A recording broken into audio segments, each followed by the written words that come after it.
Hello, everybody, and thank you for tuning in to the Liberty Report.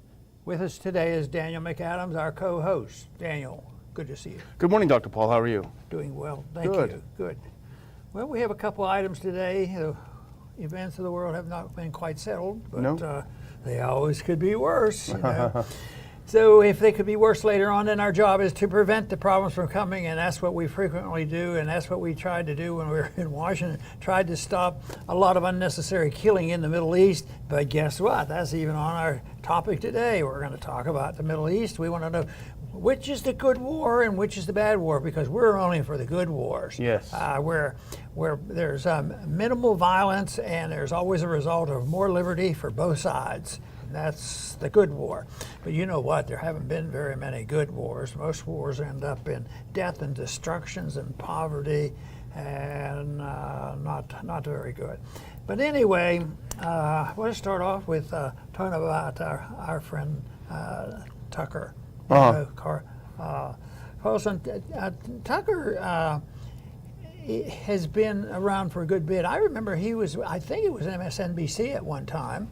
And that was before I had ever run for office, and he had a program, and he was friendly and would have me on and all, and then he lost that job, but that didn't hurt him any. No. It did. He lost that job, and then I met him then later on. I said, "How come you're not on there?" He said, "It's all your fault," because they said he was way too friendly with tolerating some of my views. But he's obviously has a strong libertarian streak in him. Yeah. And he's also has a podium, which I big think podium. is good. Yeah. But there's some people that do not like his podium, and they'd like to do harm to him.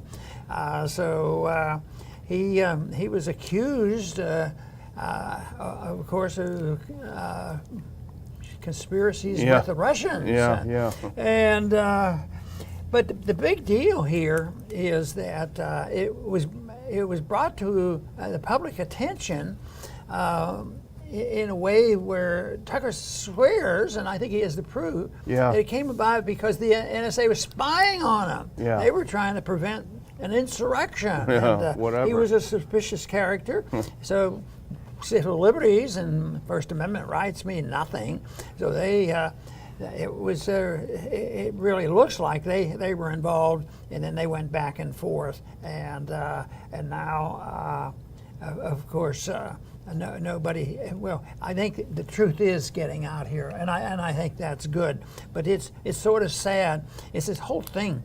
Is it our government that we have to worry about the most? And I say, yeah, pretty much so. The government was a bigger problem with what went on in the last year and a half with the viral infections that people were concerned about. But it was obviously the government's overreaction and the use of it for political reasons that was a real problem. But NSA, and I keep thinking, why is that such a stretch? Because if you look at all the assassinations worldwide and domestic, even American assassinations, we've had government agencies involved. And of course, for many, many years, I would refuse to even entertain those thoughts. Yeah. But I've been forced to at least entertain the thoughts and looking at the evidence of how often our government does get involved. And that's what this subject is all about. Was the government involved? Were they spying on him? Were they trying to do harm to Tucker? Because Tucker is not bashful in trying to reveal what he believes sincerely, and most of the time I agree with him what the truth is. Yeah. And it's good that he is in that position, and there's a lot of people that trust him to tell the truth. Well, it's interesting because the whole story started, I guess, about a week ago when Tucker Carlson went on a show, which is the top-ranked show in the country. So obviously there are a lot of jealous people who want to take him down. And he said, hey, I was approached by an NSA whistleblower, and they told me that my communications were being intercepted. And of course, at the time, CNN gleefully compared him to Alex Jones, conspiracy theorist. He's got these crazy ideas. And then last week he said, well, he was in town for a funeral. A journalist came to him with evidence that the NSA was not only intercepting his communications, but was leaking them selectively to journalists in an effort to discredit Tucker Carlson. These are pretty serious allegations. The backstory is that back in spring, Tucker Carlson was reaching out to some intermediaries to try to get an interview with Russian President Vladimir Putin, which, of course, anyone would want it. We'd have him on our show, right? It would be fascinating. There's no crime in journalism unless your name is Julian Assange, right? So anyway, the NSA intercepted these communications with these Russian media intermediaries, and then they selectively leaked it, at least according to what we're seeing come together now, selectively leaked it to press outlets to make Tucker Carlson look like a bad guy, look like a disloyal American, look like the new Russiagate, right? And so now this is coming out, this is exposed. The NSA's denial is fascinating because the denial is Tucker Carlson was not the, quote, target of any surveillance. And that may actually be true, but it's irrelevant. Because, Dr. Paul, as you know, what they would do, if Tucker was communicating with a foreign national on U.S. soil, they would have the ability to monitor the communications of that foreign national. That's part of what the NSA does, like it or not. That's what they do. However, the American citizen who is involved must remain masked. That's according to NSA protocol. When it's an American, it would be American number one, or whatever they would call it, U.S. citizen one. They couldn't say his name. So far so good, but what happens is someone went in there and unmasked him and said person one is Tucker Carlson, and then leaked that to the media in an attempt to discredit him. This is nothing new because they did the exact same thing to Michael Flynn. Remember, he spent just a few days as President Trump's national security advisor when they unmasked him from an intercept of his communication with then Russian ambassador to the U.S. Kishlik, and discredited him and got him fired. So there is a precedent for this, but it is extremely chilling when you see journalism and journalists being intimidated by secret parts of the U.S. government. You know, Flynn then was charged with a crime and was penalized in prison, but finally got a pardon and got out. So in this case, I think what you just described sounds to me like a crime. Yeah. Yes, for sure. Are they going to put the right people in jail? No, they're going to put somebody else in jail if they can. Probably not us. The people who broke. It was Flynn wasn't the one that orchestrated the breaking of the law, yeah. but they didn't get punished, and that so often happens when there's been some episodes use of the FBI, and they break a case, but they were really the guilty party, but they never go to jail on that. One case, they actually got a promotion, because they were involved in it. But this is related to what went on January 6th, because they justified the insurrection. We got to, this is National Security Agency. They're important. They protect us and they take care of us. So that's all they're doing, and it just happens that Tucker was in the wrong place at the wrong time. It has nothing to do with him and his right to deliver a message to us over television. So, and I think there was a time when most people, they would understand the Constitution that we defend against all enemies, foreign and domestic.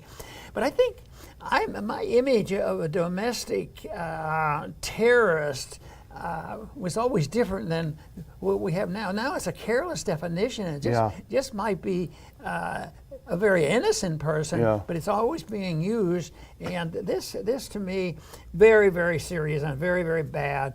And I still think that this has a ways to go, and we keep talking about it, is what about the people, I was mentioning a minute ago, about maybe the wrong people go to prison. And here we have, how many hundreds of people that were very innocent when it came to an insurrection, went into the Capitol and sometimes aided by the guards on the Capitol, and they're still in prison, and that to me is something that the American people should wake up to, but it's hard to wake up people if they're getting incessantly, reports from the alternate media, the regular media, the TVs, and the people listen to that, and it's hard for people to generally go searching and wonder who's telling the truth. But that's really what the issue is how do you find truth under today's circumstances? It just happens that our evaluations come down quite frequently on with a different opinion about what truth is compared to what most people are hearing on national television and social medias. This is really state terrorism because people are afraid to speak out against what's happening to these 500 and some people who are arrested, many of them being held. People are afraid to speak out against this injustice because they don't want to be the next ones picked up. They can clearly see that these people were arrested for no good reason. So if the government can arrest people for no good reason, gosh, they could arrest me for criticizing them arresting other people. This is something classic out of the Soviet Union in the 20s, this kind of approach. But let's put up that first clip. This is the news outlet Axios that apparently, according to them, got the NSA material on Tucker Carlson. They called it a scoop, and they ran with it. And this started the whole chain of events off. Tucker Carlson did have Glenn Greenwald, another friend of ours, on his show last night. And just put this next one up if you can. Greenwald had a very important observation. It is one of the gravest crimes in the U.S. Code for the NSA to leak the contents of communications that it intercepts between a foreign official and an American citizen. Gravest crimes. The question is someone going to have to pay for it? And Greenwald later made the very important point. Can you imagine, Dr. Paul, if in the Trump administration, Trump's intelligence services had leaked embarrassing information that they intercepted from Rachel Maddow or Jim Acosta or someone. They leaked this to Fox News in an attempt to discredit Rachel Maddow. Can you imagine the outrage? There would be yet another impeachment process going through. It's a huge scandal. But sadly, the left now is so corrupted, and much of the right is so corrupted, that at first they said, oh, Tucker Carlson, he's a real Alex Jones, what a kook.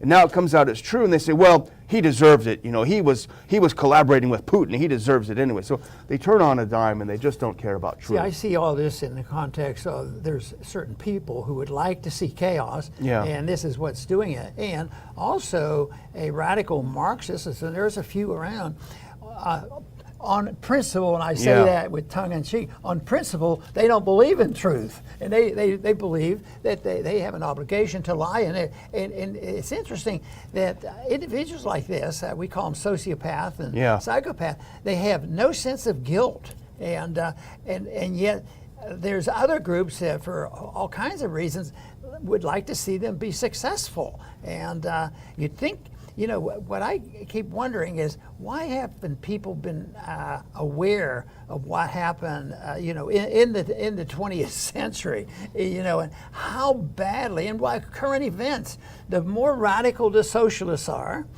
in Zimbabwe or Venezuela, the worse the country is. But what about in a more narrow sense?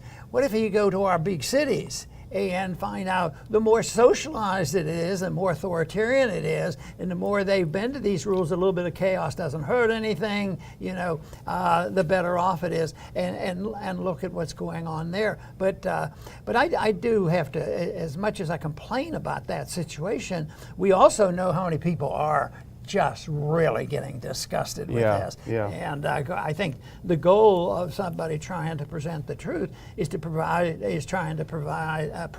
the violence, because it might be at a point where people say, the government's not going to do anything about it. The political process is corrupted. You're not even sure who wins these elections anymore. So they're disgusted with that. So there will be a natural tendency. It's a human tendency to strike out, because when you see some of these stories, just even the type of tragedy that went along with lockdown with the kids, how tragic these stories are, and now we're hearing that people die. And yesterday we reported on this fact that, well, there's still not everybody doing what we're telling you, and we're going to have people knocking on your door and get ready, pull up your sleeve, you're getting your shot. I mean that in a way hopefully it will backfire on them. People Yeah. say, hey, you're not going to do that to my kids, and that's what they need to do. Standing up against them is a real dilemma, because when you do, in many times you're practicing civil disobedience, and that of course gets a little bit risky. But Yeah. of course, Martin Luther King believed in that. He says in resistance, but it should be nonviolence, and you should challenge the law when it's wrong.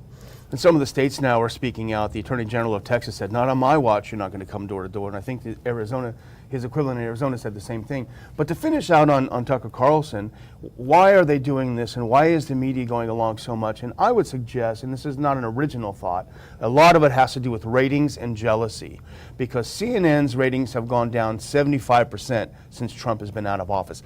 Literally no one is watching this. They tuned in for the daily dose of hate, and now that the bad orange man is gone, nobody wants to watch little Cuomo and all these guys. So if they can make Tucker the new Trump, then wow, maybe our ratings will go up again and people will start watching us. It's just a suspicion, but I bet it has a lot to do with that. I've used the word jealousy a lot, because I think that's where it all started. Because Trump comes along, and I think you'd go along with the idea that he was unorthodox. Yeah, to say the least. And he was in their face, and he challenged political correctness, and he was getting supporters. And I think other politicians were jealous as all get out, and the media didn't know how to handle it. They had to report it, and it was a sort of a mixed bag. But that jealousy, especially when he won the election, it turned into hatred and an exaggeration and a willingness to tell the lies and do whatever they can to destroy him. Yeah. So not that he's a perfect individual. No, We're not going no. to take that point. No. But the whole thing is, it was the establishment, the deep state, that he was challenging. There's many times we said we should challenge a little bit more on some of those events. So yeah. Okay. Well, the next one we want to talk about briefly really is a kind of a follow-up in a way, and that's to a story we talked about last week when Biden once again decided to bomb our allies, the Iraqis, and also bomb the Syrians on the Syria-Iraqi border. And once again he claimed, we're doing this as a deterrent. This is going to deter them. Well, the strategy is not working, because there have been, I think, no less than 5 attacks on U.S. bases in the area in the past 3 days. If anything, it is spurring these militias who, let's not forget, were formed to fight ISIS when Iraq was overtaken by ISIS.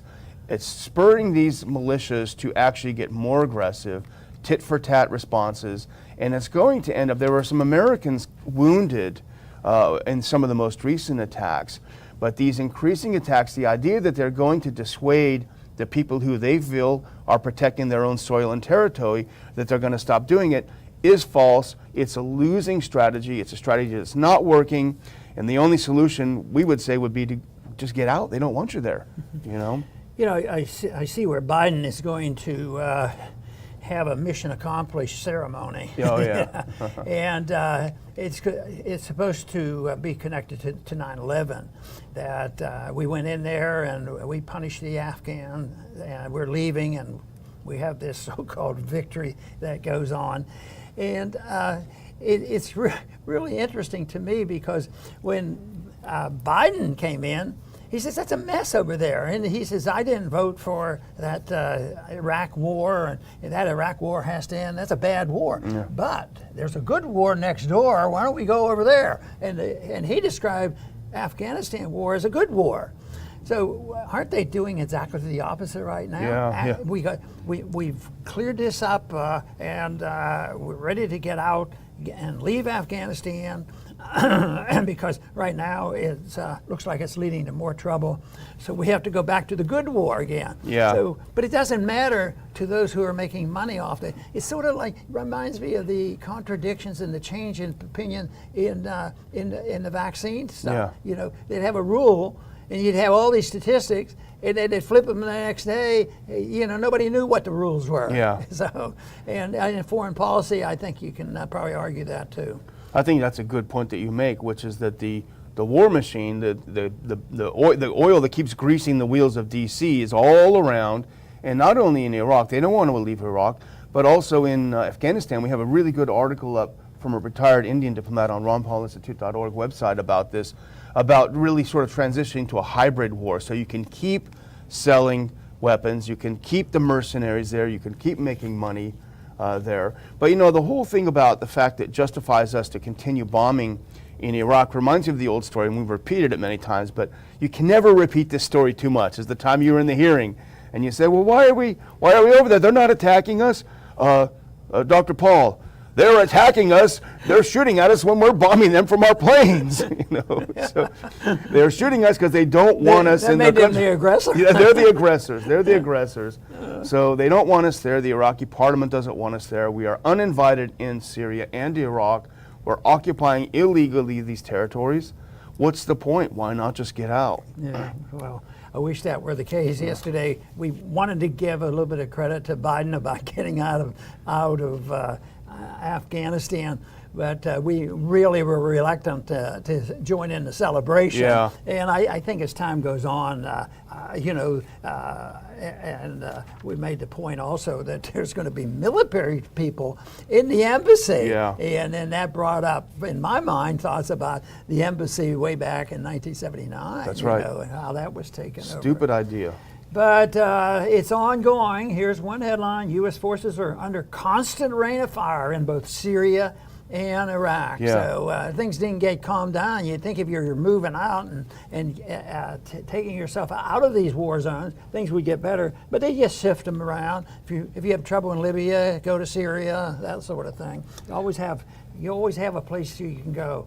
5 attacks in less than 72 hours. Injuries reported after 14 rockets hit base in Iraq. Yeah. So it's dangerous. This is not a cataclysmic type of bombing, but it's still there, and it opens the door to some serious problems and some accidents or some type of a false flag. They'll go in and somebody's going to do something, in particular to try to stir up more trouble. That's been known to happen too. Yeah, the administration is literally playing with the lives of American soldiers. Some of them will probably die because of this game that they're playing, and it'd be a nice time for Americans to stand up. I think you have a little something on our neighbors to the north, that great libertarian country that is so free and peaceful. Yeah, and I think back about Canada. There are civil libertarians up there. I remember I was in the military. I wasn't looking to go to Canada, but I was paying attention because there were some people, including Muhammad Ali, realizing that the draft was a horrible, horrible situation.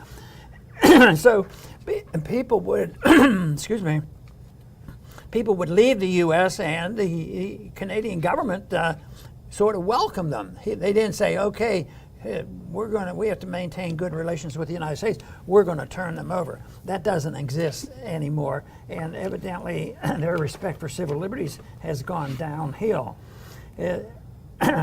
And we've talked a little bit about pre-crime hate bills because they're talking about them here, and this one's in Canada. Canada proposed Orwellian pre-crime hate crime bill, and some of these things are just horrible on what they might do under this bill. But that means this might be a model for what's coming. So basically, it's like pre-crime. It's a potential victim feels that you might hate them, they can apply for what is essentially a restraining order. So don't look crosswise at me. Can we do that to the government? I think Biden might hate me. What more, the judge can demand that you surrender weapons. Oh, I would be so shocked if they did that. Wear a GPS monitor and remain under house arrest, abstain from alcohol and submit to drug tests. All just because you're a suspect because you might someday cause harm. Well, what about if you applied that to government agents? Yeah, there someday you go. You may commit a crime against the American people. What are we going to do with you? Yeah, do that to the NSA. Especially if you're getting ready to bomb some foreign country. This is all without being charged. Nobody gets charged with a crime. And so this is just so horrible, and yet they're not all by themselves. They're not some country who knows where it's located, Yeah. doing it.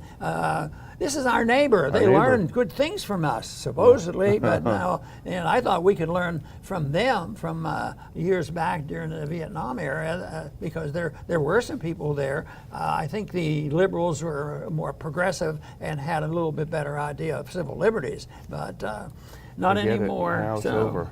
Well, you have another bad news story out of Australia that you are going to Yeah. Yeah, this one is, we've seen the attack. I actually believe that the lockdown movement and this whole thing with the lockdown was designed for chaos and attacking our principles in Western civilization, and they were probably delighted when churches would roll over. And they all did not roll over.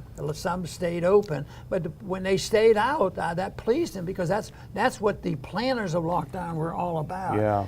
But there was a fair amount of that. Hopefully, I think the churches are opening them up, and maybe we have won it temporarily, or a temporary victory. Yeah. But in Australia, not yet. Australian authorities banned church from singing on Zoom. On Zoom? It's dangerous. I mean, they're in sight of riot. It's an insurrection. What if you sang a hymn? You know, That's crazy. It's the whole thing. They're not talking about promoting Christianity. That isn't the issue. It's just promoting your right to sing a song. Yeah. You know, and if they can do that, where you assume that the church speech and the religion would have maybe a special place in protection. Not so. Matter of fact, I think they really like to make these points, because boy, they are really after us. We better be careful with what we say. If they will arrest a minister, you know, and I think that happened. You know, Yes. they were ministers for saying something. He was causing the insurrection. So that to me is another sad story. Maybe you have a good one. Well, I've been asked to stop singing in church, but it had nothing to do with COVID. Well, I have something, my final couple of things are interesting, and this is big news. Let's look at this next clip. Just happened, just in, all spectators will be banned from the Tokyo venues at the Olympic Games, which are set to begin this month. They declared a coronavirus state of emergency, so nobody can go to the Olympics. And we shouldn't be surprised by the next clip in that case. Then let's look at the next. This is becoming a fiasco. Sponsors abandoned Tokyo Olympics as spectators officially banned from events. This is from Zero Hedge. It's unbelievable. But then I'm reading it and I'm thinking, Dr. Paul, it must be chaos in the streets in Japan. They must be dropping like flies. And so I went over to our handy dandy worldometer to look at what's happening in Japan. Let's have a look at what's happening. This trend is not, this is a catastrophe for Japan. Look at their numbers of daily deaths. They're actually going down, down, down. So they're going back in lockdown, which is insane. And my final point, Dr. Paul, is something maybe we'll look into again, but this was ridiculed all over the internet yesterday. Let's look at this next clip. Oh, they're taking down the insurrectionists. The FBI has seized a fully constructed U.S. Capitol Lego set from an alleged riot leader. They took his Lego. Let's look at the next one. This is from Summit News. FBI is ridiculed for seizing man's Lego set of U.S. Capitol. And then the subtitle, they're building a case piece by piece, which is pretty clever title. But that's just absurd. It's pretty bad. Sometimes I want to react and say, that is so bad. They're just going to get more support for our position, you know. Yeah. But it doesn't always happen. Sometimes you do hear the stories like that. But I think they should take the lesson from Singapore. Yeah. You know, Singapore, has quit collecting data. Yeah. So that's great. And just think of what it would have been like. Does anybody make a case, or would they be willing to really, really put their reputation on the line that we know absolutely if the government hadn't made all these reports for that year and a half when it was involved and when they got the warning from London and this sort of thing, and we got to do this, we got to do this. This is a worldwide event. How many people, if we had no reports, and I'm just still amazed and frightened by the fact that it was a worldwide fear-mongering and they were successful at this. But what if there were no reports of this? You know, what if they were like Singapore from the beginning? Yeah. There have been people sick and people would have known about it, and there would be a lot of people taking good advice and they would seek out medical care. All kinds of things could be happening, and maybe they'd have had a better understanding of masks. Once again, the kids, we talked about this the other day, but here's another story about how horrible these masks are for kids and the CO2. And I got to thinking, when I looked at this one, I said, I thought it was that CO2 that was going to kill everybody. Yeah. But I used to, get after them. I said, how can CO2 be so bad? We breathe it in and out all day, but if you get too much of it, with wearing a mask, that's okay. That's not a problem. That's too bad. But I have such a strong conviction that free people can take care of their lives and their families better than people that depend on the government to take care of us. We do not need a village to take care of our kids, and we do not need a village to take care of all our lives either. That's our responsibility, and that would be a better world for it if we could. Yeah, well, I just will remind our viewers there's a link in the description to look at our conference coming up in September. We're going to have two really big announcements this week, but even without those two big announcements, next week I should say, speaker announcements, even without that, it's a great lineup, Dr. Paul. You're going to give a presentation. Judge Napolitano, we haven't seen Andrew Napolitano in a while. We're going to be so happy to visit with him. Gerald Salenti, who spoke once before. He is great because he balances the rage at the attacks on our civil liberty with some humor, a little bit of laughing in there. We also have our good friend Jeff Dice from the Mises Institute. We have our great friend Gary Haven, wonderful philanthropist, successful businessman, and really a freedom fighter, is going to be speaking. It's going to be a great event in D.C. Click on that link in the description, just have a look and see if it's something that you might be interested in. We are actually just at the precipice now of going past the 50% of all available seats level being sold. It's unprecedented. It's taken us a month and a half or 2 months in the past to do this. We've done it in less than a week. So the tickets are going. When they're gone, they'll be gone. So if you're interested, go ahead and look at it. One thing for sure, I know this is going to work because Daniel's on top of this, but I also remind him he's not taking any vacations here next month or two. He has to keep up on this and make his phone calls and have it all geared up. But I think I mentioned this once, but I was pleased that the conditions have changed, and this was a positive story, is the hotel that we've used up there for several years now, they called us, and it was a business decision. It was a decision because they'd like to get business back, and we always liked going there, and it was priced well, it was well located and all this. So they called, which meant that we had been calling, and the reason why that seemed to be different, we had called all last year looking for a place. What do you guys do? Do you put masks on kids and all this stuff? But this was nice. So they're going to welcome us there. They're glad we're coming. We're glad we're going to go there. And I too agree with Daniel. It's going to be a good conference. And just dealing with civil liberties, I think that is key, because if you can protect civil liberties, you can protect property. And if you can do that, that will be a great step toward freedom and liberty.